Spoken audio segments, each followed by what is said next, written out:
Qual versículo fala sobre dízimo no Novo Testamento?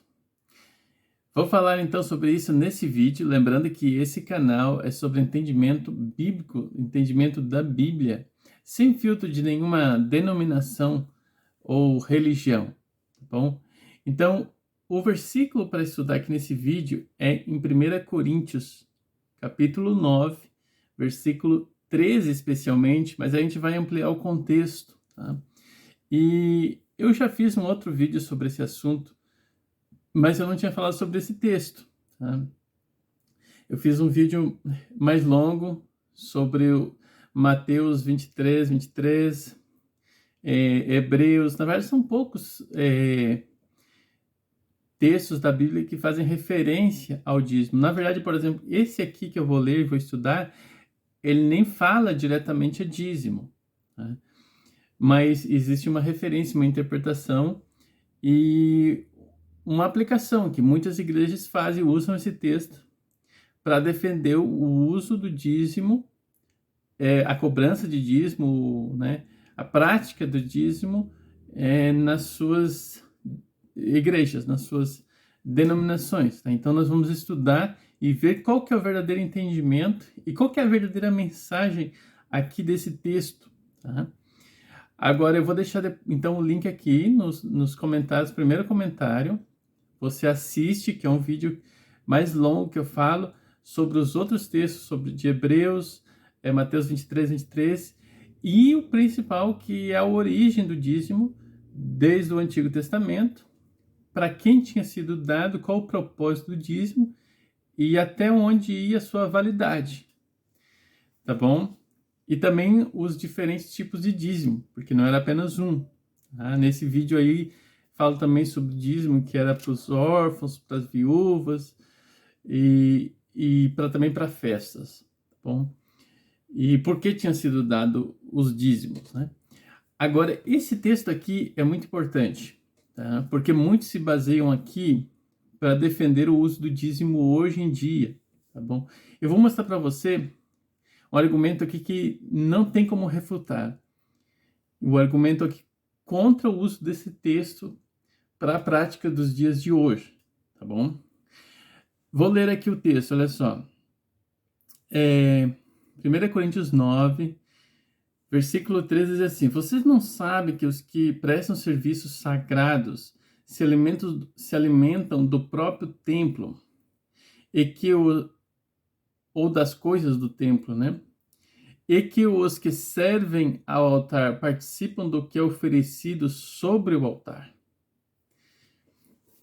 Aí o versículo 14 diz assim, ó, assim também o Senhor ordenou aos que pregam o evangelho que vivam do evangelho. Essas coisas aqui, primeiro vamos definir, essas coisas aqui não é o importante, mas para ampliarmos o contexto, fala então sobre os levitas, os sacerdotes, que ofereciam sacrifícios no templo. Eles se alimentavam das ofertas, das oferendas e dos dízimos, tá? Mesmo que não fale aqui.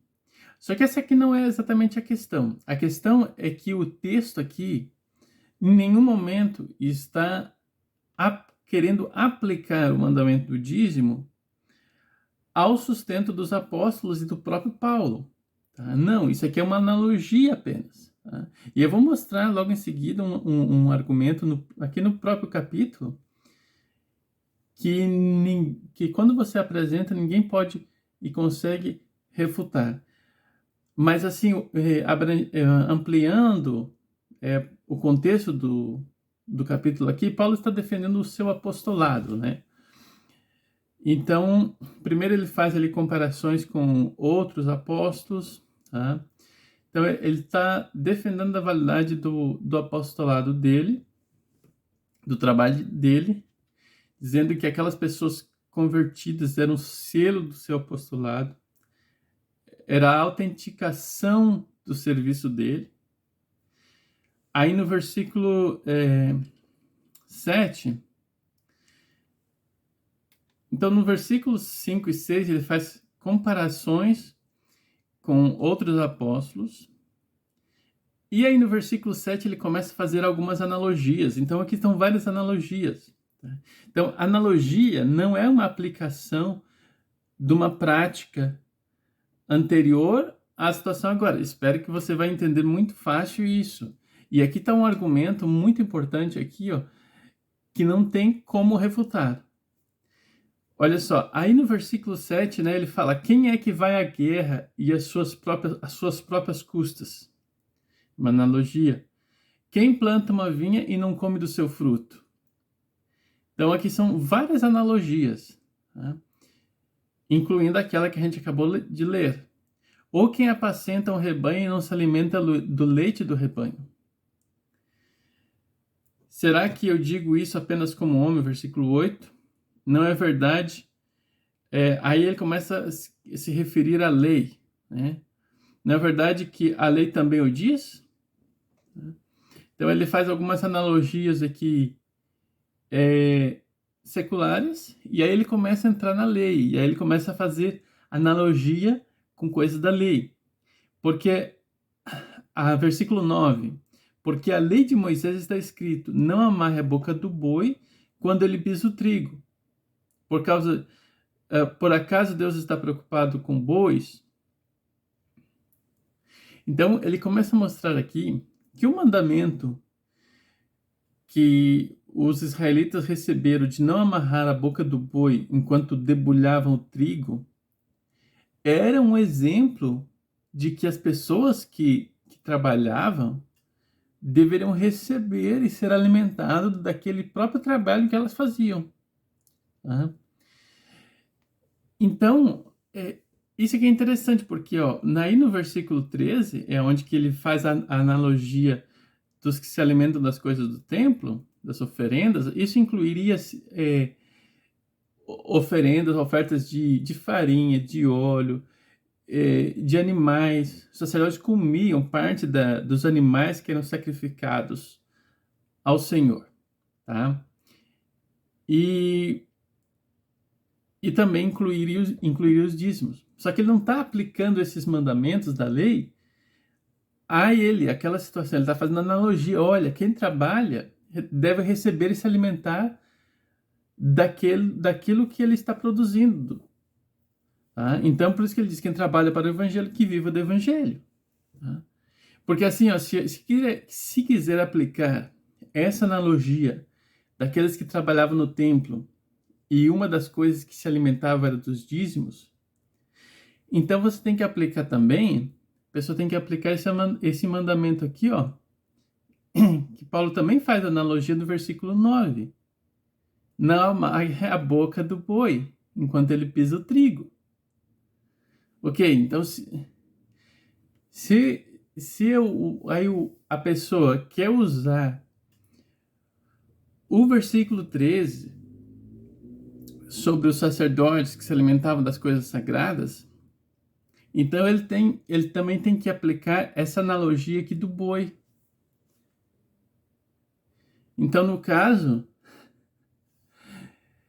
porque inclusive também isso eu falo no outro vídeo, a questão da nova aliança, né, que começou na morte de Jesus, né, que quando Jesus falou Mateus 23, ainda estava na antiga aliança, né, porque a divisão bíblica do Antigo e Novo Testamento, ela, na verdade, a maior parte dos evangelhos ainda está na antiga aliança, porque a nova aliança apenas começa na cruz, né.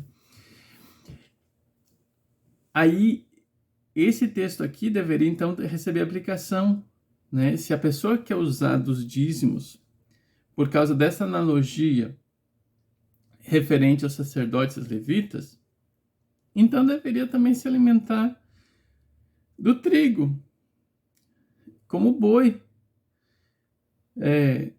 Trelhar o trigo e se alimentar dos grãos da lavoura. Porque ele também faz a analogia. Tudo isso são várias analogias que ele faz para defender apenas uma coisa, e essa é a mensagem do texto, que quem trabalha pregando o evangelho deve viver do evangelho. Mas não é que tem que aplicar essas leis aqui a sua vida pessoal, a situação. Então, a pessoa que trabalha para o evangelho, pastor, etc., ele tem o direito de receber daquilo que ele trabalha, seja em tempo integral ou tempo não integral. Agora, não pode querer pegar isso aqui e fazer uma regra disso aqui. E os dízimos eram para os sacerdotes e levitas que não receberam aliança, não receberam herança na antiga aliança, né? Então, o mandamento do dízimo não pode ser aplicado hoje, tá?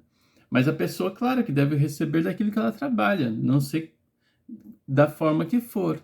Agora, não pode ficar aí botando regra nas pessoas que tem que dar 10%, até porque a gente vive numa sociedade totalmente diferente de hoje, muito diferente daquela época. Não, se a pessoa quiser dar 10% para o pastor, seja lá para quem que trabalha, né, dá. Mas isso não é um mandamento, ninguém vai ser amaldiçoado porque não dá, ou coisa do tipo. Malaquias 3:10 não se aplica a nós hoje.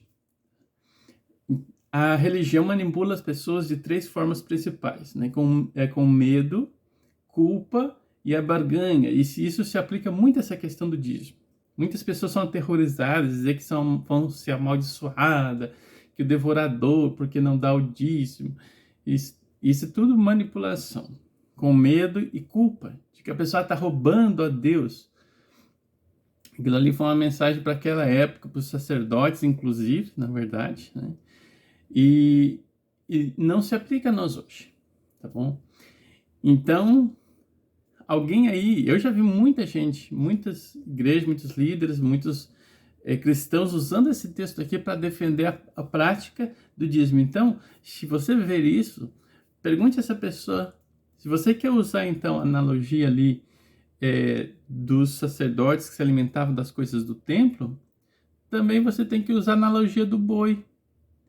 E então ir lá, né, trilhar o trigo e receber e comer dos grãos. Então, basta pensar um pouquinho, ver o texto, que isso é uma analogia.